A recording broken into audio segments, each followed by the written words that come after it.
মীরা পাগলের ন্যায় আচরণ করছে। কখনো নিজের চুল টানছে তো কখনো নিজেকেই অত্যন্ত বাজেভাবে আঘাত করছে। নার্স তাকে ঘুমের ঔষধ দিতে আসায় দেখা গেল মীরা তাকেও আঘাত করে বসল। কেবিনে উপস্থিত ডাক্তার দুজন অতিষ্ঠ। তাদের মতানুসারে মেয়েটার মাথায় এতটা গভীর ক্ষতের ফলস্বরূপ তার ব্যথায় ক্ষণে ক্ষণে অজ্ঞান হয়ে যাওয়ার কথা। আর এই মেয়েকে দেখো, একটু যদি শান্ত হতো। তীব্র দৌড়ে আসলো পরপরই। এসে মীরার অবস্থা দর্শন করে শুকনো ঢোক গিলল। কেবিনের এক কোণে ডাক্তার দুজনকে নিজেদের মধ্যে আলাপচারিত করতে দেখে তার মাথায় রক্ত উঠে গেল মুহূর্তেই। উষান এসময় এখানে উপস্থিত থাকলে ডাক্তার দুজনের মাথা ফাটিয়ে দিত বোধ হয়। পেশেন্টকে এভাবে বাজে অবস্থায় রেখে আপনারা ওখানে কি কিসের পীড়িতের আলাপ করছেন? পরপর বাজে ২-৩টা গালি ছুড়ল তীব্র নিম্ন সুরে, যা ডাক্তার দুজন শুনতে পেল না। তবে তাদের যে অতি সুন্দর বার্তাও ছুড়ে দেয়া হয়নি তা তারা তীব্রের মুখশ্রী দর্শন করা মাত্রই বুঝেছে। ডক্টর ফারহা এগিয়ে এলো বিরক্তি সহিত। তীব্রের সম্মুখে দাঁড়িয়ে বলল, mind your language, speak in a low voice. তীব্রের ইচ্ছে হল ফারহার মাথা ফাটিয়ে দেয়। সে যথাসম্ভব নিজেকে ধাতস্থ করে বলল, মীরা এমন করছে কেন? কি হয়েছে ওর? ও কাউকে চাচ্ছে, যার কারণে ওকে আমরা শান্ত করতে পারছি না। নার্স ঘুমের ঔষধ দেওয়ার চেষ্টা করেছিল কিন্তু ও নার্সের ওপর হামলা করেছে, আঘাত করেছে। আপাতত মনে হচ্ছে না ওকে ঘুমের ঔষধ দিয়ে বসে রাখা যাবে না। ওর মাথা ঠান্ডা রাখা প্রয়োজন, চিন্তামুক্ত থাকতে হবে। তাই সে যাকে চাচ্ছে তাকে আসতে বলুন। কাকে চাচ্ছে? কারো নাম বলেছে? ফারহা নিজের হৃদয়ের মাঝখানে ভাঁজ ফেলল। মনে করার চেষ্টা করল সে এতক্ষণ যাবৎ কি শ্রবণ করেছে।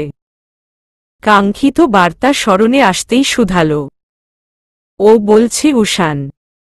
ও কি ঠিক আছে? এটাই বলছিল বারবার।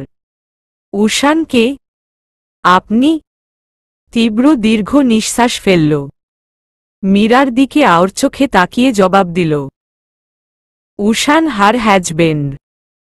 I am not Ushan. Oh, where is he? Did he die in that accident? তীব্র তীক্ষ্ণ দৃষ্টিপাত ছুড়ল। ফারহা অপ্রতিভ হয়। আচানক এরূপ চাহনির অর্থ তার বোধগম্য হল না। তীব্র শক্ত কণ্ঠে প্রত্যুত্তর করল, হি ইজ এলাইভ। মীরা কান্না শুরু করেছে। তীব্র বারবার করে বোঝানোর চেষ্টা করেছে তাকে যে উষান ঠিক আছে, সুস্থ আছে। তবে মীরা মানছেই না। ফারহা সাফ সাফ জানিয়ে দিয়েছে উষানকে মীরার কাছে না আনা পর্যন্ত তাকে শান্ত করা যাবে না কিছুতেই। তীব্র হতাশ হয়। উষান তাকে পাঠিয়েছিল মীরা, রুহি আর টুইঙ্কেলের দেখভাল করার জন্য। রুহি, টুইঙ্কেল সুস্থ আছে। তারা ঘুমে বিভোর। আঘাত বেশি পেয়েছে মীরা।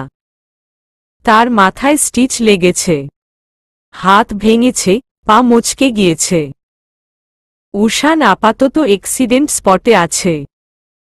ইফরাদের লাশ খোঁজা হচ্ছে। ছেলেটার শরীরের এক টুকরো মাংসও খুঁজে পাওয়া যায়নি। গাড়ি বিস্ফোরণের সাথে সাথে ইফরাদের পুরো শরীর শতখণ্ডে বিভক্ত হয়েছে। দেহ ছিন্ন বিচ্ছিন্ন হয়ে পানির অতল গহ্বরে তলিয়ে গিয়েছে। গাড়ি সড়ক ছিটকে পড়েছিল নদীর ভেতর। তীব্র কল করে উষানকে। একবার রিং হওয়ার পর ফোন রিসিভ হয়। ওপাশ থেকে ভেঙে ভেঙে আসে উষানের জলদগম্ভীর কণ্ঠ। কি হয়েছে? মীরার অবস্থা ভালো না উষান। ও অদ্ভুত আচরণ করছে। বারবার তোকে দেখার জন্য আকুতি মিনতি করছে। আমাকে চিনছেই না ঠিকমতো। ডাক্তার বারবার করে বলছে ও যাকে চাচ্ছে তাকে যেন এখনই ওর সামনে হাজির করা হয়, না হলে বিরাট সমস্যা হবে। তুই একটু আসবি? আমি না হয় ওদিকটা দেখি। মিনিট দুয়েকের নীরবতা। তীব্র ভাবল, হয়তো সংযোগ বিচ্ছিন্ন হয়েছে। তাই সে বেশ কয়েকবার উষানের নাম ধরে ডাকল। অতঃপর আচানক ওপাশ হতে নিজের স্বভাবগত কণ্ঠে বলল, আসছি আমি। মীরার পানে অবলোকন করে স্বস্তির শ্বাস ফেলে তীব্র। তবুও কোথায় যেন কিঞ্চিত পরিমাণ ভীতি জমে। মীরার অবস্থা ভালো না। ক্লিওরার সাথে কথা বলে সে জানতে পেরেছে টুইঙ্কেলকে সুরক্ষিত রাখতে গিয়ে মীরা নিজেতে ধ্যান দিতে পারেনি। তার মাথা গিয়ে বাড়ি খেয়েছে পাথরের ওপর। কিছু ঘটনা সে ভুলে যাবে বলে আশঙ্কা করছে ক্লিওরা। সে বলেছে এই আঘাত ভবিষ্যতে খুব সমস্যায় ফেলতে পারে মীরাকে।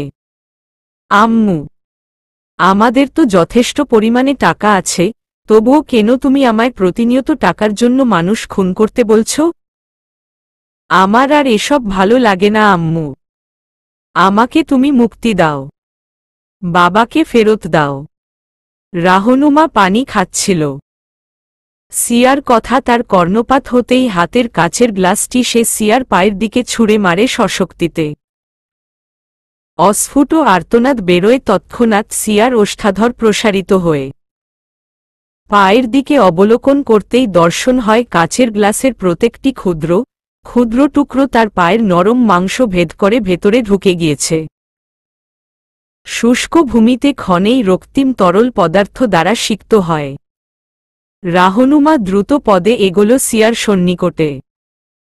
সিয়ার নিকটবর্তী পৌঁছে সে বাজখাই কণ্ঠে বলল, বাপ, বাপ আর বাপ। ওই ফকিন্নি, তোর বাপ তোর আর আমার সাথে কি করছে মনে নাই তোর? সব ভুলছস? আর টাকা থাকুক, তবুও আমি যাই বলমু তোরে তা করতে হইব, বুঝছস? নাইলে তোর বাপকে আমি কাইটটা এই সাগরে ভাসামু। অস্থির পদচারণের শব্দে মুখরিত হল চারিপাশ। সিয়া এক প্রকার দৌড়ে বেরিয়ে আসলো রুম থেকে। এখানে থাকা মানে স্বেচ্ছায় নরক যন্ত্রণা উপভোগ করা। এই স্থানটা তার সবকিছু কেড়ে নিয়েছে। তার মা, তার বাবা, তার সম্মান, ইজ্জত, সুন্দর একটা জীবন, সবকিছুই কেড়ে নিয়েছে। অতি অল্প বয়সে হয়েছে সে ধর্ষিতা এই স্থানটায়। বাবাকে শেষ দেখেছে এখানে। রাহনুমাকে স্বচ্ছ মানুষ থেকে জানোয়ারে রূপান্তর হতে দেখছে এখানটাতেই। সিয়া অস্থির পায়ে দৌড়ানো আরম্ভ করল। থামার নামগন্ধ নেই তার মাঝে। আশপাশে অনেকে বন্দুক হাতে দাঁড়িয়ে পাহারা দিচ্ছিল। সিয়াকে দৌড়ে যেতে দেখে তারা শালীন পোশাক দ্বারা আবৃত সিয়ার দেহে লোলুপ দৃষ্টি নিক্ষেপ করতে ভুলল না। সমুদ্র পৃষ্ঠ এবং পুরোপুরি নির্জন, জনমানবহীন এক স্থানে আস্তানা গেড়েছে এই তুখোড় সন্ত্রাসী দল। তারা তাদের আস্তানা এমনই এক জায়গায় তৈরি করেছে দেখা যায় এখানে অনেক সময় সূর্যের রশ্মি অবধি পৌঁছায় না। বাহিরে আসার পর সিয়া ফ্ল্যাশ লাইট অন করল ফোনের। দিন হলেও রশ্মি নেই এখানকার বাতাবরণে। প্রায় 2 ঘন্টার মতো হেঁটে সমুদ্রের দেখা মিলল তার। এলোমেলো, অবিন্যস্ত কদম ফেলে সিয়া মুখ থুবড়ে পড়ে গেল ভূমিতে। সমুদ্রের লবণাক্ত পানি তৎক্ষণাৎ তার পুরো দেহ স্পর্শ করে আবারও পূর্বের স্থানে ফিরে গেল চট করেই। নিভু নিভু নেত্রে সে সম্মুখে দৃষ্টি ফেলে। এই স্থানটা তার চিরপরিচিত। যেদিন তাকে প্রথম ধর্ষণ করা হল, ধর্ষণ শেষে তাকে এখানেই ফেলে গিয়েছিল। বয়স বড়জোর তার কত ছিল তখন? 9 কি 10। লবণাক্ত পানি গলাধকরণ করা মাত্র তার আখি জোড়া বদ্ধ রূপে রূপ নিল। অপরাহ্নের সেই অলস লহমায় তার দেহ বালির ওপর পড়ে রইল নিষ্প্রাণ রূপে। উঠবে না? মীরা জোরসড় হল। আর একটু নিবিড় করল বন্ধন।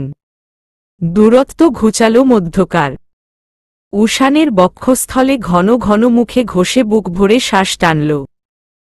মিষ্টি এক ঘ্রাণ তার নাসারন্ধ্র দ্বারা তরতর করে প্রবেশ করল অন্তর্ভাগে।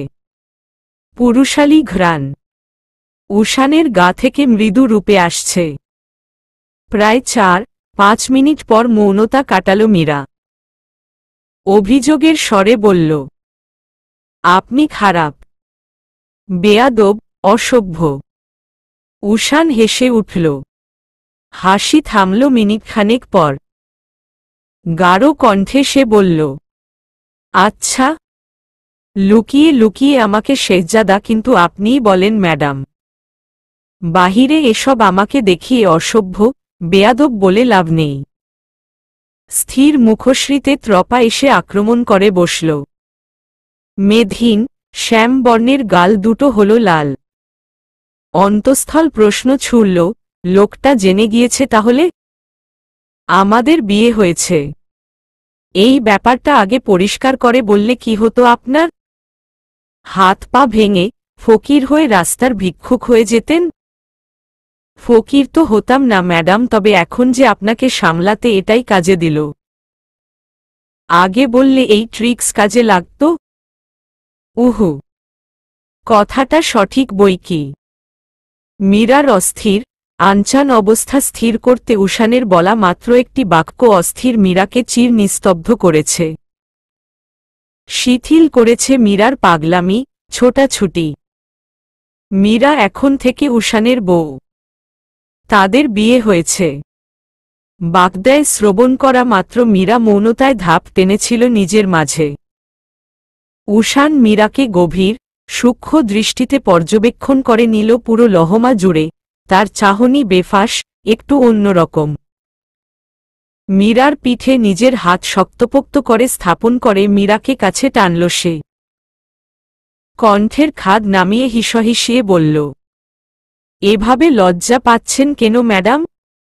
আমি কি আপনাকে দুষ্টু আদর দিয়েছি? চমকিত নেত্রে মীরা মাথা ওপর করল।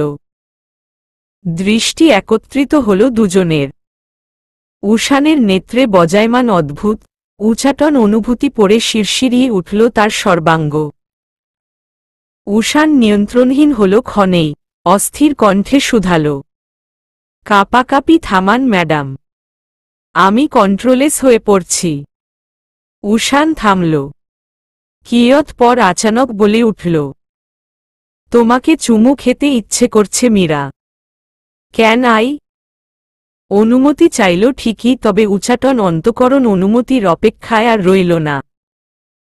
উষান নতজানু হয়ে ওষ্ঠাধর ছোয়াল মীরার ললাটে। একবার, দুইবার, পরাপর 3 বার উত্তাপ অধর ছুঁয়ে সে বেরিয়ে আসলো কেবিন থেকে। ওখানে আপাত লহমায় উপস্থিত থাকা মানেই বিপদ। নিশ্চিত মীরা এখন লজ্জায় লাল নীল হবে। তা দর্শন করা মাত্র উষানের অবস্থা আরও বেহাল হবে। অনর্থ করতে মন চাইবে। তার চেয়ে বরং মীরার থেকে আপাতত দূরে থাকাই ভালো। উষান করিডোরে আসল। ফোন বের করে তার আর ইফরাদের বহু পুরাতন ছবিটা স্ক্রিনে মেলে ধরল। অধর জোড়া তার প্রসারিত হয়ে বের হয়ে আসলো দীর্ঘ নিঃশ্বাস। বিড়বিড়িয়ে আপনমনে বলল কিছু। অতঃপর দৃষ্টি ফেলল সম্মুখে। সূর্য ডুবো ডুবো প্রায়। বিদায় নিচ্ছে মেদিনী হতে। উষানের আচানক মনে হল, ইফরাদ সেই সূর্যটার সহিত আস্তে ধীরে পৃথিবীর অনিল স্মৃতিচারণ বাতাবরণ হতে পূর্ণরূপে বিদায় নিচ্ছে। বক্ষস্থল ভার হয়ে এলো তার। নিম্ন কণ্ঠে বলল, হাসরের ময়দানে যেদিন আমাদের দেখা হবে আবার সেদিন তোকে আমি কখনোই মাফ করব না ইফরাদ। নিজের ইচ্ছেও মৃত্যু গ্রহণ করলি। একবারও টুইঙ্কেলের কথা ভাবলি না। ওকে এখন কিভাবে সামলাবো আমি? টুইঙ্কেলের ঘুম ভেঙেছে আধা ঘন্টা হল। তার কাছে কেউ নেই। একা শুয়ে বসে টুইঙ্কেল তার হাতে করা ক্যানুলা খোলার প্রয়াস চালাচ্ছিল। তবে ক্যানুলা ধরে টান দিতেই তার অনুভূত হয় অসীম যন্ত্রণা। ব্যথায় ঠোঁট উল্টে ছোট্ট ছোট্ট আঙুল দ্বারা নিজের অধর জোড়া চেপে ধরে সে। নিম্ন কণ্ঠে ক্রন্দনরত কণ্ঠে বলে, where are you papa? I miss you so much. একা একা বিনা শব্দে ক্রন্দনকালীন টুইঙ্কেল টের পেল তার ভীষণ খিদে পেয়েছে।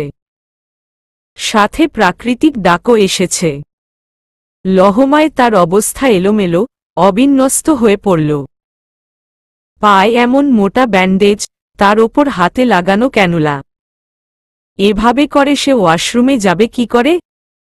খাবার বা চাইবে কার কাছে? কেউ তো নেই আশপাশে। অনেকবার হাত ছেড়ে সে ডেকেছিল ইফরাতকে, উশানকে। কেউই সাড়া দেয়নি। ক্ষুধা সহন করতে পারে না টুইঙ্কেল। সে ফের ভাঙা গলায় ডাকল ইফরাতকে। আসলো না কেউ।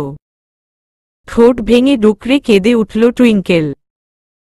অস্ফুট স্বরে বলল, বাবা, তুমি কি আমার ওপর রাগ করেছ? আমি কি কোনো দুষ্টুমি করেছি? কেন আসছো না তুমি আমার কাছে?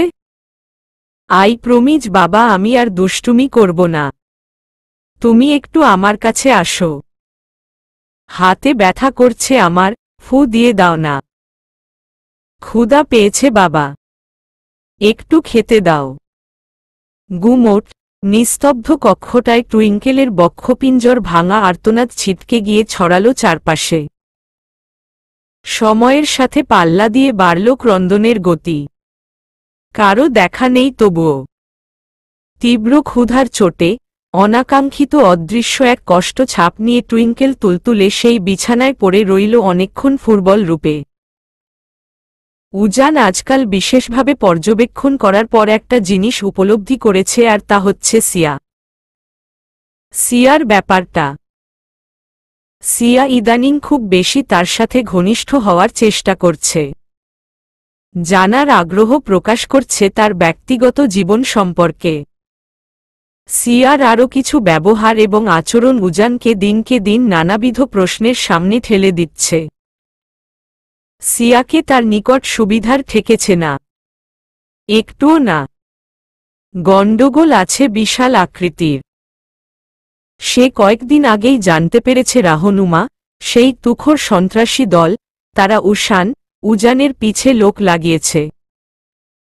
উজানের সন্দেহ গাঢ় হচ্ছে। তার বারবার মনে হচ্ছে সিয়া সেই সন্ত্রাসী দলের সাথে কোনো না কোনোভাবে জড়িত রয়েছে। তার আচরণ কর্ম তাই পেশ করছে। ল্যান্ডলাইন কানে ধরে রাখা। মুক্ত হাতটা দ্বারা ব্যস্ত হাতে টেবিলে রাখা স্যান্ড ক্লক উল্টাল উজান। মুখশ্রীতে আচানক রাজ্যের ব্যস্ততা ফুটে উঠেছে। অন্তঃস্থল বারংবার কু ডেকে বলছে হিসাব মিলেছে। তার সন্দেহটাই সঠিক। কর্মর ধ্বনি তুলে উশানের কামরায় কেউ আসছে তখন। ল্যান্ডলাইন কান থেকে নামিয়ে রেখে সম্মুখে দৃষ্টিপাত স্থির করল উজান। তার চক্ষু সম্মুখে তখন দাঁড়িয়ে সিয়া। অদ্ভুত বেশে এলোমেলো পায়ে ছুটে আসল সে। উজানের নিকটবর্তী দাঁড়িয়ে টলমলে নেত্রে তাকাল। উজান ভরকায়। কণ্ঠে স্বাভাবিকতা বজায় রেখে প্রশ্ন ছুড়ে, আপনি এখানে? প্রত্যুত্তর পাওয়া গেল না। তবে তৎক্ষণাৎ ভীষণ অদ্ভুত এক দৃশ্যের দর্শন মিলল। সিয়া হাঁটু গেড়ে বসল ভূমিতে। আচানক শব্দ করে। উজানের দুই পা জড়িয়ে ধরে ঝোড়ো ঝোড়ো করে কেঁদে দিয়ে বলল, আমাকে বাঁচান। আমাকে বাঁচান দয়া করে। ওরা আমাকে বাজেভাবে ছুঁয়ে দিচ্ছে, ব্যথা দিচ্ছে। আমার সম্মানে কলঙ্ক এঁটে দিচ্ছে। দয়া করে আমাকে বাঁচিয়ে নিন। কাঁপাটে ভীতিগ্রস্ত কণ্ঠস্বর। উজানের অন্তর্ভাগ উলটপালট হল। সিয়া তখন হুঁশে নেই। সে নিজেকে লুকাতে ব্যস্ত। টেবিলের নিচে গিয়ে হাঁটু ভেঙে গুটিসুটি মেরে বসল। তার মাঝে হিতাহিত জ্ঞান নেই আপাতত। সিয়ার মস্তিষ্ক জুড়ে বিচরণ করছে সেই 10 বছর আগের রাত্রিকালীন লহমা। যেদিন তাকে নিষ্ঠুর পাষণ্ডিকভাবে নির্যাতন করা হল, রক্তাক্ত করে ফেলে রাখা হল। সেই মন প্রাণ ধ্বংস করা কটু তিক্ত লহমা তার নিউরন জুড়ে বিচরণ করছে আপাতক্ষণে। বলা হয়, দুঃখের সময় নাকি নিতান্তই ক্ষণিকের, অল্প পরিসরের। দুঃখের পর সুখ আসে, এটাই নাকি প্রকৃতির নিয়ম। কিন্তু সিয়ার গোটা জীবনটা জুড়েই যে কষ্ট, দুঃখে ভরা। তাহলে এ কথার মিল হল কোথায়? মীরার মেডিকেল রিপোর্ট হাতে নিয়ে উষান বসেছিল একাকী। নিষ্প্রাণ নির্জীব নেত্র যুগলের স্থির দৃষ্টি তখন আবদ্ধ রিপোর্টের গোটা কালো অক্ষর দিয়ে লিখা শব্দগুলোর প্রতি। শব্দগুলো বিষাক্ত, বিষে ভরা তিক্তপূর্ণ বাক্য। এই রিপোর্ট মীরার মাথার গুরুতর আঘাত পাওয়ার জন্য করা হয়েছে। Report abnormal, negative. মীরা সুস্থ নেই, একটুও না। এমনিতে ছোট সময়ে মাথায় আঘাতপ্রাপ্ত ছিল, তার ওপর আবার নতুন করে এই আঘাত সংযুক্ত হল। স্মৃতিজনিত সমস্যা দেখা দিতে পারে, নয়তো মীরার পাগল হয়ে যাওয়ার চান্স আছে। স্মৃতিশক্তিজনিত সমস্যাটার ইতিমধ্যে দর্শন মিলেছে। মীরার জ্ঞান ফেরার পর উষান ছাড়া আর কাউকেই সে চিনতে পারেনি। উষানের সঙ্গ পেলেও তার ব্যবহার ছিল উদ্ভটতম। খামের ভেতর রিপোর্ট ঢুকিয়ে উষান হাঁটা ধরল মীরার কেবিনের উদ্দেশ্যে। থেমে থেমে অন্তঃকরণ থেকে বেরিয়ে আসলো জোরাল দীর্ঘ নিঃশ্বাস। এই দিনটাই বোধহয় অভিশপ্ত, তাই সবকিছু খারাপ হচ্ছে। ডাক্তারের সাথে কথা বলেছে উষান। তাদের বক্তব্য দীর্ঘ সময় নিয়ে মীরার চিকিৎসা করতে হবে, তাহলে মীরার সম্পূর্ণ সুস্থ হওয়াটা হয়তো দেখা যাবে। মীরা ঘুমোচ্ছে। উষান আসার পরপরই ঘুমিয়ে পড়েছে সে। উষান নিঃশব্দে এগোল মীরার নিকট। ফিরে যেতে হবে তাকে ক্যাম্পে। বারংবার ফোন আসছে। মীরার পাশে বসে উষান মীরার মুখশ্রী দর্শন করল সময় নিয়ে। অবিন্যস্ত কোকড়া চুলে হাত বুলিয়ে দিয়ে মৃদু রূপে ওষ্ঠাধর ছোয়াল মীরার ললাটে। ঘুমন্ত মীরা নড়েচড়ে উঠল। হুঁশে থাকলে এতক্ষণ নিশ্চিত নিজের গাল দুটো লাল করে ফেলত। মেয়েটা লাজুক, মাত্রাতিরিক্ত। মীরার কানের পিঠে আঙুল ছুঁয়ে কণ্ঠের খাদ নামিয়ে উষান বলে উঠল, দ্রুত সুস্থ হয়ে উঠো মীরাবতী। তোমাকে এই ফুটবল রূপে দেখতে আমার ভীষণ যন্ত্রণা হচ্ছে। যাওয়ার পথে উষান ঠিক করল টুইঙ্কেলের সাথে সে দেখা করে তবেই যাবে। টুইঙ্কেল আর রুহির দেখাশোনার জন্য উষান 4 জন নার্স ঠিক করেছে। তারা সর্বসময় টুইঙ্কেল এবং রুহির দেখভাল করবে। এমনিতে এ পরিস্থিতিতে সে কখনোই যেত না, তবে ট্রেনিং দেওয়ার সময়কাল প্রায় অন্তিমের কাছাকাছি। 2 বছর বলা হয়েছিল তাকে ট্রেনিং দিতে। সময় শেষ, প্রায় শেষই বলা যায়। আর মাত্র কয়েকটা মাস। টুইঙ্কেলের কেবিনের দরজা খুলে ভেতরে প্রবেশ করতেই উষান দেখল মেয়েটা অতি দ্রুততার সাথে খাবার খাচ্ছে। আশপাশে কোনো দিকে ধ্যান নেই তার। অত্যন্ত তাড়াহুড়ো করে খাওয়া শেষ করছে।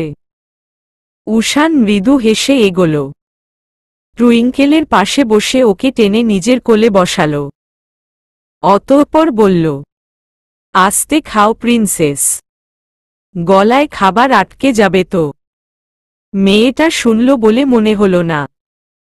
সে নিজের মতো করে খাচ্ছে। খাওয়া শেষ ঢকঢক করে 2 গ্লাস পানি শেষ করে হাত ধুয়ে নিল একজন নার্সের সাহায্যে। পরিশেষে সে উষানের গলা জড়িয়ে ধরে উষানের চওড়া কাঁধে মাথা রাখল। নম্র গলায় জিজ্ঞেস করল, পাপা কোথায় চাচ্ছু? আমি পাপার কাছে যাব। নিয়ে চলো না। উষান অপ্রতিভ হল। পাথর বুকটা তার থেমে থেমে কেঁপে উঠল। বেফাস হল স্বাভাবিকতা। ধৈর্য নিয়ে ভাবল কিছু। শেষে গাঢ় কণ্ঠে বলল, প্রিন্সেস, তোমাকে আমি কিছু কথা বলি। মনোযোগ দিয়ে শুনবে। ওকে ওকে চাচু। তোমার মাম্মার কথা মনে আছে? সেই যেভাবে স্কাইয়ের স্টার হয়ে গিয়েছে, সেভাবে তোমার বাবাও স্কাইয়ের স্টার হয়ে গিয়েছে আম্মু। তোমার মাম্মা খুব ভয় পেত না একা থাকতে, তাই বাবা তার ভয় কাটাতে তোমার মাম্মার কাছে গিয়েছে। বুঝেছ? টুইঙ্কেল অশ্রুসিক্ত নয়নে তাকাল। গাঢ় গোলাপি অধর জোড়া তার কম্পমান। ফুপিয়ে উঠে সে বলল, বাবা কি আর আসবে না চাচু? নো প্রিন্সেস, ওখান থেকে আরও ফিরে আসা যায় না। টুইঙ্কেল মায়ের প্রতি বড্ড বেশি ফুরবল। মায়ের জন্য সে সবকিছু করতে পারে, নিজের ভালো লাগা ত্যাগ করতে পারে। এই উশান যখন বলল তার মা একা থাকতে পারে না, তাই বাবা তাকে সঙ্গ দিতে তার নিকট গিয়েছে, সে ব্যাপারটা বুঝল। টুইঙ্কেল জানে তার মা একদমই একা থাকতে পারে না। মার কথা মনে করে ইফরাদের তাকে ছেড়ে চলে যাওয়াটা নিয়ে সে যে ভীষণ কষ্ট পেল, তা প্রকাশ করল না, অন্তর্লীন করে রাখল দুঃখটুকু। উশান জানত মায়ের কথা টানল টুইঙ্কেল লক্ষ্মী বাচ্চার মতো নিশ্চুপ হয়ে যাবে, তাই সে কায়দা করে এই কথাটা বলেছে। কয়েক পল কাটল মৌনতায়। খানিকক্ষণ বাদে টুইঙ্কেল ভীষণ মন খারাপ নিয়ে বলল, বাবা কেন আমাকে একা ফেলে গেল চাচু? আমি এখন কার কাছে থাকব? উশান টুইঙ্কেলকে আঁকড়ে ধরে গালে ঠোঁটের স্পর্শ আঁকে, অতঃপর মিষ্টি কণ্ঠে শুধায়, আমার সাথে থাকবে প্রিন্সেস। তোমার মিষ্টি আর আমার সাথে, আমরা একসাথে থাকব, ঠিক আছে? কিয়ংদোষের নিশ্চিততা লক্ষ্য করা গেল টুইঙ্কেলের মুখশ্রী জুড়ে, তবে তা ক্ষণিকের।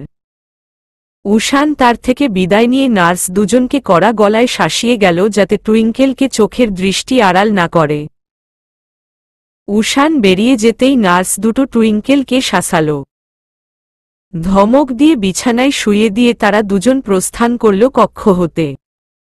টুইঙ্কেল তখন সম্পূর্ণ নিস্তব্ধ। রজনী নামতেই সে কেবিনের জানালার কপাট উন্মুক্ত করে অন্তরিক্ষে দৃষ্টিপাত ফেলে। অভিযোগ ছুড়ে দেয় অম্বরে, মৃদু স্বরে বলে, তোমরা পচা বাবা মা, আমাকে কেন নিয়ে যাওনি তোমরা?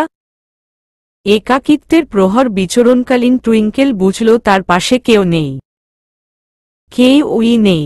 ধীর স্থির রূপে সময়ের তালে তার ক্রন্দন বাড়ল।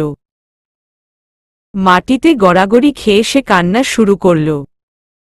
বারংবার অস্ফুটস্বরে বাবা মার নাম ধরে চেঁচাতে লাগল সে। অতঃপর দীর্ঘ এক সময়ের পরিসমাপ্তি। বোধ করি সময় কেটেছে এবার ঝড়ের গতিতে। তখন মধ্য রজনীর প্রহর। অম্বর থমথমে ভীষণ। বাতাবরণে বইছে এলোমেলো অনিল। হিমশীতল সমীর সাই সাই শব্দের উৎপত্তি করে কোমল সব গাছের পাতা মৃদু করে ছুঁয়ে দিচ্ছে।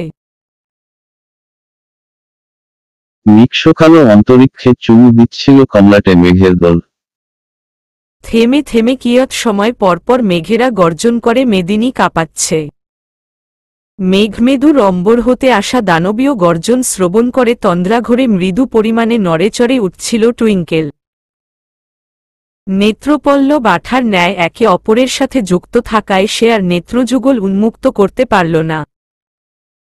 সহসা মুখশ্রী কুঁচকে অস্ফুটস্বরে ক্রন্দনের সুর বের করতেই উশান ব্যস্ত হয়ে উঠল। টুইঙ্কেলের মাথা এলিয়ে তার চওড়া কাঁধে। মেয়েটা একাধারে তার সাথে খেলাধুলা করতে করতে ক্লান্ত হয়ে ঘুমিয়ে পড়েছে। উশান হাঁটছে আর টুইঙ্কেলের পিঠে আদুরে করে চাপড় দিচ্ছে তন্দ্রায় ডুবে যেতে সহায়তা করার প্রয়াসে। একসময় তন্দ্রাঘরে পুরোপুরি নিমজ্জিত হল টুইঙ্কেল। উশান ঘড়িতে সময় দেখল, যেতে হবে তাকে। শ্রান্ত পায়ে সে এগোল রুহির রুমটায়। দরজার সামনে আসতেই তার কর্ণকুহরে ভেসে এলো ভিতরে অবস্থান করা মানবীর করুণ ক্রন্দনের সুর। উশান বুক ফুলিয়ে শ্বাস ফেলল। করাঘাত করল দরজায়। 1-2 মিনিট পর রুহি দ্রুত পদে এসে দরজা খুলল। উষানকে দেখে সে অপ্রতিভ হয়। দৃষ্টি নত করে জিজ্ঞেস করে, ভাইয়া, টুইঙ্কেল ঘুমিয়ে গেছে? উষান ভরাট কণ্ঠে জবাব দিল, হ্যাঁ, ওকে তোমার কাছে রাখো। বাহিরে বাজ পড়ছে। বাজ পড়ার শব্দে ভয় পায় ও। দেখে রেখো, একা ফেলে যেও না যতটুকু সম্ভব হয়। জি ভাইয়া। দিন ওকে আমার কাছে। টুইঙ্কেলকে আলগোছে সন্তর্পণে কোলে তুলে নিল রুহি। শেষে রুমে প্রবেশ করে দরজা লাগাতে নিবে তৎক্ষণাৎ তার পদচারণ থমকে দেয় উষানের করা প্রশ্ন। কাঁদছিলে রুহি? কাঁদতে নিষেধ করেছি না আমি? ধরা পড়ে যাওয়াতে ভীষণ অপ্রতিভ হল রুহি। সে ঘুরে দাঁড়াল। চেপে রাখা বুক ভর্তি আর্তনাদ এবার ছিটকে বেরিয়ে এল। বলল, মীরা, ওকে কবে আবার আগের মতো দেখতে পাবো ভাইয়া? 6টা মাস পার হয়ে গেল। উষান ভরাট কণ্ঠে বলে উঠল, বলেছি না ঠিক হয়ে যাবে? এভাবে কাঁদলে কি করে হয়? নিজের খেয়াল রাখো ঠিকমতো। কদিন হলো সুস্থ হলে? তুমি আবার অসুস্থ হলে টুইঙ্কেলকে দেখবে রুহি? আমি একদমই সময় পাচ্ছি না ওকে দেখার, তোমাদের দেখে রাখার। যতটুকু দেখছেন আলহামদুলিল্লাহ। এখন কোথায় যাচ্ছেন ভাইয়া? মীরার কাছে। কয়েকপল মৌনতা বিচরণ। জোরাল শ্বাস ফেলে উষান প্রত্যুত্তর করল, হ্যাঁ, ওকে দেখেই ক্যাম্পে ফিরব। নিজের খেয়াল রেখো। কোনো দরকার হলে ফোন দিও। রুহি কতক্ষণ তাকিয়ে থাকল উষানের যাওয়ার পানে। অন্তঃস্থল তার বিষাক্ত, তিক্তপূর্ণ। উষান কতটা কষ্ট করছে, কতটা চাপে আছে তা যেন চক্ষু সমেত টকটক করে ফুটে উঠছে। আহ, এসবের শেষ কবে? কবে? হাসপাতালে পৌঁছে মোটরসাইকেল নির্দিষ্ট স্থানে পার্ক করল উষান। অতঃপর চাবি পকেটে ঢুকিয়ে হাঁটা ধরল সামনে। আখিজোড়া তার অনুভূতিহীন, নিষ্প্রাণ হয়ে রয়েছে। কাঙ্ক্ষিত সেই স্থানে পৌঁছে দরজা ঠেলে প্রবেশ করল ভিতরে। সামনে তার প্রিয় মানবী শুয়ে। ক্লান্ত, জীর্ণশীর্ণ দেহ। মুখশ্রীর মাটা আর নেই। বিভিন্ন ঔষধের সাইড এফেক্টের ফলস্বরূপ হাত পা, মুখশ্রী হয়েছে ফ্যাকাশে। উষান মীরার সন্নিকটে এগোল। টুল টেনে বসল তার পাশে। কয়েকপল পলকহীনভাবে দেখল সে মীরাকে। তার চটপটে মীরা এখন মৌন। দীর্ঘ 6 মাস যাবৎ সে বিছানায় পড়ে সারাক্ষণ মূর্তির ন্যায় এক স্থানে সে স্তব্ধ থাকে। উষান 2বার পলক ঝাপটাল। টপ টপ করে 2 চোখ হতে অশ্রু গোড়াল গাল বেয়ে। সিক্ত কণ্ঠে ভাঙা গলায় সে বলল, আর কতদিন মীরা? আর কত অপেক্ষা? আমি সত্যিই এবার ধৈর্যহারা হয়ে পড়ছি। আমাকে এই পরিস্থিতিতে কেন ফেললে মেয়ে? সবকিছু আজ আমার এলোমেলো, অবিন্যস্ত। ঠিক হয়ে যাও তুমি মাদকতা। আর কতদিন বিরহে কাটাবো? মীরা কোমায় গিয়েছে আজ 6 মাস পেরুল। দীর্ঘ এক সময়। এই 6টা মাস সে স্তব্ধ আকার ধারণ করে সেই যে মৌনতা পালন করা শুরু করেছে, সেই মৌনতার ধ্বংসাত্মক পরিণতি আর ঘটেনি।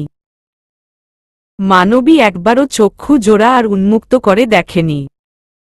মীরা কোমায় গিয়েছে ব্রেইন স্ট্রোকের কারণে। উষান যেদিন ক্যাম্পে ফিরে গেল তাকে সুরক্ষায় রেখে তার পরদিনই অনাকাঙ্ক্ষিত এক ঘটনা ঘটল তার সহিত। ঠিক কি ঘটেছিল জানা নেই।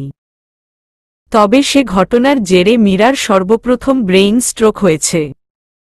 অতঃপর মস্তিষ্কের তুমুল রক্তক্ষরণ। মস্তিষ্কের রক্তনালীতে রক্ত জমাট বাঁধল। ঘটনা এতই দ্রুত ঘটল মীরা কাউকে আর সুযোগ দিল না তাকে সুস্থ করার, আচানক সবকিছু নিস্তব্ধ। গোটা 4টে মানুষকে বেহাল পরিণতিতে রেখে মীরা কোমায় চলে গেল। তবে মীরার বর্তমান পরিস্থিতি দর্শন করে ডাক্তাররা মনে করছেন মীরা অতীব জলদিই রিকভার করবে। মস্তিষ্কের স্নায়ুকোষে পরিবর্তন এসেছে। রোগীর দিক দিয়েও ইতিবাচক নির্দেশনা আসছে। উষান আশঙ্কা করে এসবের পেছনে একজনেরই হাত আছে, আর তা হচ্ছে উষার। কারণ ইফরাদের অ্যাক্সিডেন্ট উষাই করিয়েছিল। সেদিন রেস্টুরেন্টের সিসিটিভি ফুটেজ দেখে উষান অনেকটা নিশ্চিত হয়েছে সেই আসল দোষী, যার কারণে ইফরাদ আজ মৃত্যু। সে যখন গাড়িতে গড়বড় করছিল তখন ওই ছেলেটাকে চিনে রাখার মতো বেশ কিছু কারণ উষান চিহ্নিত করে রেখেছিল, যেমন ছেলেটা বাম হাতে সব কাজ করে, ডান পা একটু বাঁকানো অর্থাৎ অ্যাবনর্মাল। ছেলেটাকে ধরার সুযোগ হয়নি, তাই এই বিষয়গুলো মাথায় রেখেছিল সে। অতঃপর কাজেও দিয়েছে। সেই ছেলেটা রুহি, মীরা এবং টুইঙ্কেল যেই হাসপাতালে ভর্তি ছিল সেখানেও এসেছিল। সিসি ক্যামেরার ফুটেজ দেখে নিশ্চিত হয়েছে উষান। সে এসে প্রবেশ করেছিল মীরার কেবিনে। অতঃপর ঘটল সেই সর্বনাশা কাণ্ড। ছেলেটা টুইঙ্কেলকে দেখভাল করা নার্স দুটোকেও হাত করেছিল। কষ্ট দিতে চেয়েছিল মেয়েটাকে।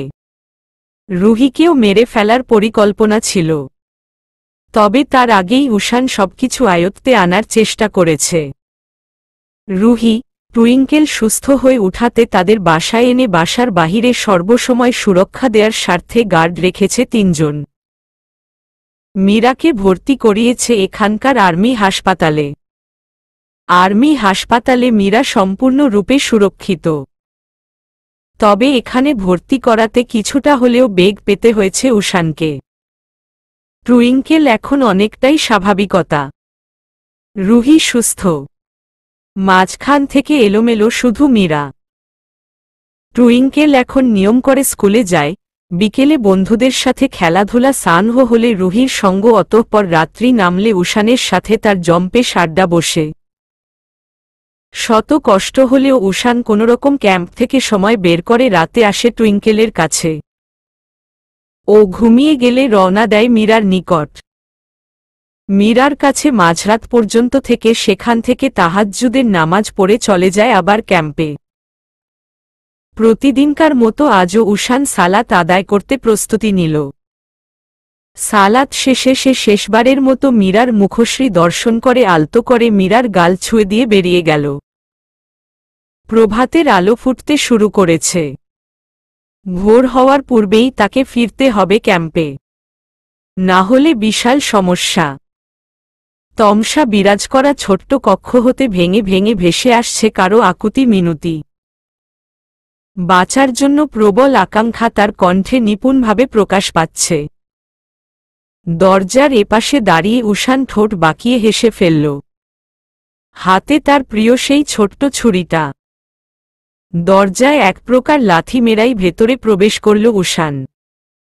তার থেকে 3 ফুট দূরে দাঁড়িয়ে তীব্র কাঠের চেয়ারে বসে সামনে তাকিয়ে তীব্রের দৃষ্টি অনুসরণ করে উষান সেদিকে তাকাল।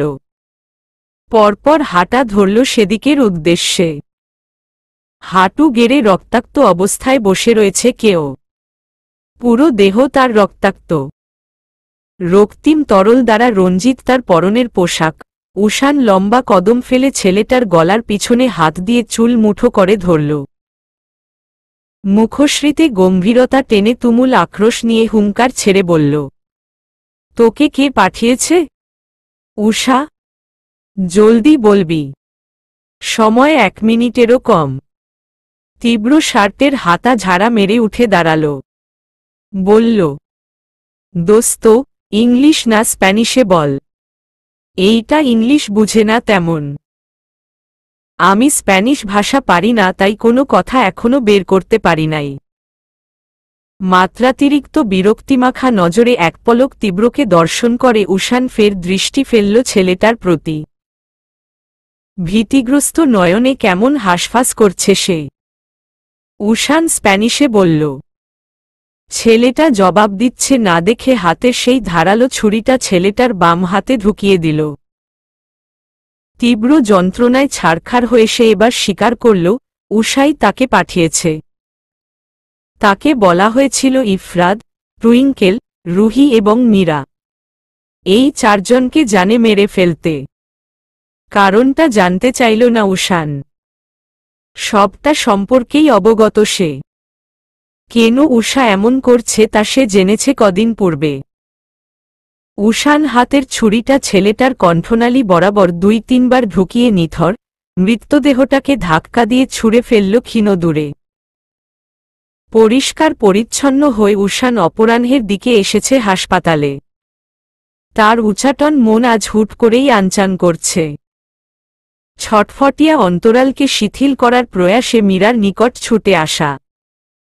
ডাক্তারের সাথে একবার কথা বলে উষান আসলো মীরার নিকটবর্তী। ক্লান্ত দেহ নিয়ে শুয়ে পড়ল মীরার পাশে। অতঃপর কাত হয়ে অনিমেষ দৃষ্টিতে তাকিয়ে রইল মীরার পানে। অন্তঃকরণ অস্থির তুমুল। এই বুঝি আখি জোড়া উন্মুক্ত করল মীরা। কিন্তু কই, কিসের কি? সেই তো সব একই। আর কত অপেক্ষা? উষান উঠে বসল। কক্ষ জুড়ে পদচারণ করল। ফের এসে বসল মীরার পাশে। তারপর কি হলো কে জানে। নিস্তব্ধ কামরায় সবকিছু এলোমেলো হতে লাগল। এতদিন নিস্তব্ধ রূপে থাকা মীরার শ্বাস দ্রুত গতিতে উঠানামা করছে। অক্সিজেন মাস্ক লাগানো সত্ত্বেও শ্বাস নিতে তার ভীষণ কষ্ট হচ্ছে। উষান অস্থির, উন্মাদ হল। হন্য হয়ে ডাক্তার ডাকল। প্রায় 5 জন ডাক্তার উপস্থিত কামরায়। সকলের মুখশ্রীতে চিন্তার ছাপ। ফারহা মীরাকে চেকআপ করে বলল, রিকভার টাইম স্যার। এই সময় হয় সে চোখ খুলে স্বাভাবিক হবে, নয়তো চিরতরের জন্য শ্বাস নেয়া বন্ধ করবে। Pray for her. উষান ব্যাকুল হল। চটজলদি উঠে অজু করে এসে জায়নামাজ বিছিয়ে নামাজ পড়তে বসল। প্রতিটি সিজদায় আল্লাহর নিকট তার আরজি, মীরা সুস্থ হোক। সুস্থ হয়ে উঠুক তার মীরাবতী। বদলে তার জীবন চলে যাক, তবুও মাদকতা সুস্থ হোক। মীরা যেদিন হতে উষানের জীবন হতে নিরবিচ্ছিন্ন হয়ে স্তব্ধতার রাজ্যে পাড়ি দিল, সেদিন হতেই উষান এক বাজে অভ্যাসের সাথে লিপ্ত হল। যেই ছেলের সিগারেট দেখলেই ঘৃণায় গা গুলিয়ে আসত, সেই ছেলে এখন দিনকে দিন সিগারেট খাওয়া রপ্ত করেছে দারুণভাবে। বর্তমানের বিষণ্ণ সব প্রহর উষানের কাটে সিগারেটের সাথে। যখনই সে ক্যাম্পে ট্রেনিং দেয়া হতে বিরতি নিয়ে তখনই সুযোগ বুঝে ক্যাম্পের বাহিরে এসে সিগারেটের প্যাকেট খালি করে। সিগারেটের এলোমেলো ধোয়ার মতোই তার জীবন। সবকিছুই অবিন্যস্ত। কিছুই ঠিক নেই। কিচ্ছুটি না। মীরাকে শান্ত করার জন্য ইনজেকশন পুশ করা হয়েছে। কোমায় থাকা পেশেন্টদের রিকভার টাইমে উত্তেজিত হওয়া ক্ষতিকর তার জন্য। মীরাকে ইনজেকশন পুশ করার পর সে আগের ন্যায় নিশ্চুপ হয়ে গিয়েছে। ঔষধের প্রতিক্রিয়া কাটার পর দেখা যাবে কি হয়। উষান অস্থির, শ্বাস রুখে বাহিরে চলে এসেছে। বাহিরে আসার পর থেকে একের পর এক সিগারেট শেষ করে পায়ের কাছে স্তূপ জমিয়েছে। সে এখনও হাসপাতাল থেকে অদূরে নির্জন এক স্থানে বসে। মানসিক টানাপোড়েনে মস্তিষ্কের নিউরন এখন অস্থিতিশীল, উচাটন। সিগারেটের প্যাকেট শূন্যের কোঠায়। উষান হুঁশে ফিরল। হাত দুটো ধুলো ঝাড়ার মতো করে উঠে দাঁড়াল। পায়চারি করতে করতে ভাবল কিছু। যেই ভাবনার গভীরতা অনেক। পকেটে পুরে রাখা তার ফোন হঠাৎ কেঁপে উঠল। উষান পায়চারি থামিয়ে ব্যস্ত হাতে ফোন বের করে। ক্লিওরা ফোন দিয়েছে। বিন্দুমাত্র সময় অপচয় না করে উষান ফোন রিসিভ করে চট করে কানে লাগাল। অপাশ হতে গমগমে সুরে তৎক্ষণাৎ ফারহা বলে উঠল, স্যার মীরা। সে চোখ খুলেছে। আপনাকে দেখতে চাচ্ছে স্যার। জলদি ফিরে আসুন। নিঃশব্দতা বজায় স্থানটিতে ছোটখাট্ট বিস্ফোরণ ঘটে গেল। তবে তা উষানের অন্তঃস্থলে। হাতের ফোনটা কোনোমতে পকেটে পুরে সে পাগলের মতো দৌড়ানো শুরু করল। আশ্চর্য! পথটা এত দীর্ঘ হলো কি করে? ফারহা ফোন কেটে মিটিমিটি হাসছে। সে আজ খুশি, ভীষণ রকমের খুশি। নিশ্চিততায় মন প্রাণ আজ উজাড়। এই 6টা মাস মীরা তার আন্ডারে ছিল। প্রতিটা লহমা সে দেখেছে উষান যখন মীরার নিকট থাকত তখন ছেলেটা কেমন করে ছটফট হাঁসফাঁস করত। কষ্ট পেয়ে দুমড়ে মুচড়ে যেত তা ঢের বুঝতে পারত ক্লিওরা। আজ যখন মীরার জ্ঞান ফিরল, চোখ খুলে তাকালো মেয়েটা, কাপা ঠোঁটে এলোমেলো করে উষানের নাম নিল, তখন ক্লিওরা বুঝেই নিল আসলেই ভালোবাসা সুন্দর, স্বচ্ছ এবং পবিত্র। লিফটে জায়গা পেল না উষান। পর্যাপ্ত মানুষে ভরপুর হয়েছে তখন সেই আধুনিক যান্ত্রিক কক্ষটা। লিফটের কথা ভুলে উষান উঠে পড়ে ছুটল সিঁড়ির দিকে। 17 তলা সে উঠে এলো বিনা ক্লান্তিতায়। উঠে এসে ক্লান্ততার রেশ তার মুখশ্রীতে খুঁজে পাওয়া গেল না, বরঞ্চ অদৃশ্য এক নিশ্চিত বক্ষস্থল ভরা লুকিয়ে রাখা চরম খুশি। তাই ফুটে উঠল মীরার কেবিনের দরজা ঠেলে ভিতরে প্রবেশ করল সে। 2-3 জন ডাক্তার দাঁড়িয়ে। মীরার পাশে চুপচাপ দাঁড়িয়ে আছে তারা। উষান মীরার পানে দৃষ্টিপাত ফেলল। মেয়েটা পিটপিট করে তার দিকে তাকিয়ে আছে। এত মাস পর চোখ খুলল। বাহিরের তীব্র রশ্মির কারণে ঠিকমতো সে তাকাতেও পারছে না। ফারহা বুঝল বিষয়টা। সে গিয়ে লাইট বন্ধ করে ডিম লাইট জ্বালালো। তারপর উপস্থিত ডাক্তারদের নিয়ে বেরিয়ে যেতে যেতে উষানকে উদ্দেশ্য করে বলল, আপনি লাকি স্যার, খুব লাকি। কোমার এই সিচুয়েশনে থেকে মূলত কেউ সুস্থ রূপে বেঁচে ফিরে না, কিন্তু মীরা ফিরেছে সুস্থ রূপে। খেয়াল রাখবেন ওর। মীরা নড়াচড়া করার চেষ্টা করছে, কিন্তু পারছে না কিছুতেই। বলা চলে নড়াচড়া কিভাবে করে তা সে ভুলে গিয়েছে। উষান ত্রস্ত পায়ে এগোল। পা দুটো তার এত কাঁপছে কেন? এত ধীরাজ হলে চলে? মীরাবতীকে ঝাপটে ধরে আদর দিতে হবে না? বকুনি দিতে হবে না? মেয়েটা এত এত কষ্ট দিল তাকে। বদমাইশ। মীরার মুখে লাগানো অক্সিজেন মাস্ক, হাতে লাগানো স্যালাইনের ক্যানুলা আরও যাবতীয় সবকিছু খুলে দিয়ে নার্স চলে গেল। উষান পরপরই মীরার পাশে বসল। মীরার হাড্ডিসার গাল দুটো নম্র কোমল হাতে ছুঁয়ে দিল কম্পমান হাতে। কণ্ঠনালী দ্বারা সে শব্দ উচ্চারণ করতে পারছে না কিছুতেই। শব্দজোট বেঁধেছে গলায়। সর্বপ্রথম নীরবতা কাটাল মীরা। খুব কষ্টে আঠালো ন্যায় অধৈর্যরা প্রসারিত করে ভাঙা গলায় সে বলল, আমাকে একটু উঠিয়ে বসান না। উষান তাই করল। মীরাকে ধরে আধশোয়া করে বসিয়ে দিল। কত মাস পর মীরা উঠে বসল। মাথা চক্কর দিতে নিলেও সে নিজেকে সামলাল। সামনে বসা থাকা নিস্তব্ধ মূর্তির ন্যায় পাথর মানবটার বুকে হুমড়ি খেয়ে পড়ল। দুহাতে জোর নেই বলা চলে। তবুও অবশিষ্ট শক্তি দিয়ে সে উষানের পিঠ খামচে ধরল।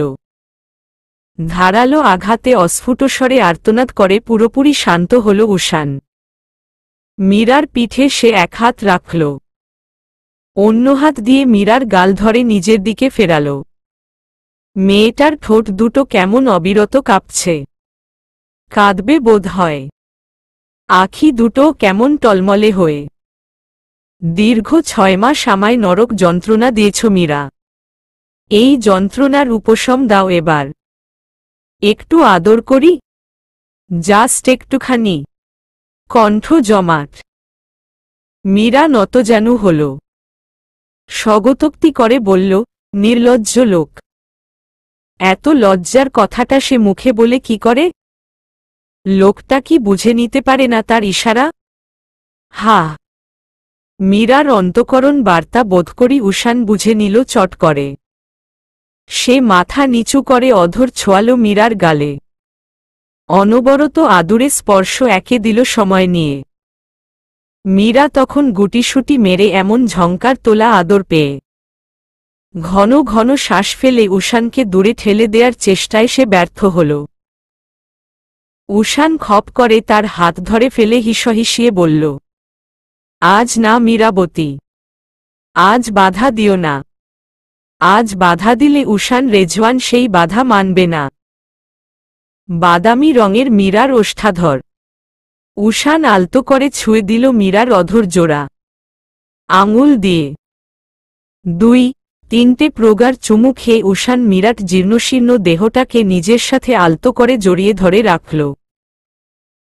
এই তো এতদিনের ছটফট করা হৃৎপিণ্ড, হৃদস্থলে উৎপত্তি হওয়া বেসামাল ঝড় আজ এতদিন পর শিথিল হল।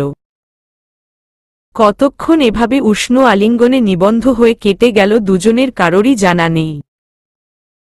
তবে একসময় মীরা এই আলিঙ্গন ছেড়ে মুক্ত হয়ে শটান হয়ে বসল। অবলোকন করল উষানের প্রতি।